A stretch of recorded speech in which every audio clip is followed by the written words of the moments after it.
కొత్తగా ఏర్పడ్డ 3 క్రిమినల్ చట్టాలకు వ్యతిరేకంగా తెలంగాణ హైకోర్టు అడ్వకేట్ జేఎస్సీ నిరసన కార్యక్రమం చేపట్టింది. కేంద్ర ప్రభుత్వానికి వ్యతిరేకంగా నినాదాలు చేస్తూ ఆందోళన చేపట్టారు.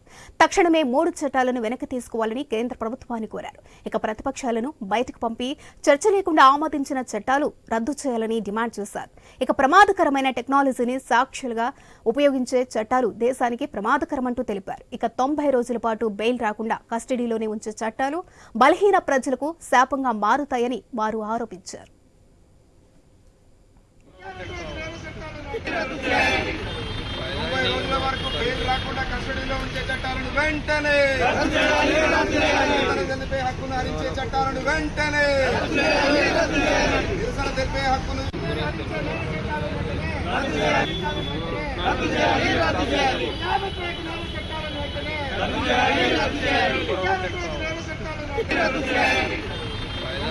దేశవ్యాప్తంగా ఈ రోజు ఈ నూతనంగా తీసుకొచ్చినటువంటి చట్టాలకు వ్యతిరేకంగా దేశవ్యాప్తంగా ఉండేటటువంటి మేధావులు, ప్రజాస్వామికవాదులు, అనేక అకాడమిషియన్స్ కూడా ఈ యొక్క న్యూ క్రిమినల్ ప్రొసీజర్ కోడ్ గానీ, ఐపీసీ గానీ, సిఆర్పిసిని మొత్తంగా కూడా ఒక అన్డెమోక్రటిక్ గా, ఆర్బిటరీ అండ్ డిస్క్రిమినేటరీ గా ఉందనేటటువంటిది అనేక వ్యాసాల ద్వారా, అనేక సందేశాల ద్వారా తెలియజేయడం జరిగింది. అయితే న్యాయవాదులుగా అనేక బార్ అసోసియేషన్లు దేశవ్యాప్తంగా కావచ్చు, మన రాష్ట్రంలో ప్రధానంగా ఇక్కడ ఐలు గాని, ఐలా గాని, ఐఏఎల్, ఐఏపిఎల్, ఈ లాయర్స్ ఆర్గనైజేషన్స్ ఆధ్వర్యంలో అందరం లాయర్స్ సముఖంగా ఈ చట్టాలను వ్యతిరేకిస్తూ ఇక్కడ ఒక ప్రొటెస్ట్ చేయడం జరుగుతుంది. దేశవ్యాప్తంగా ఈ రోజు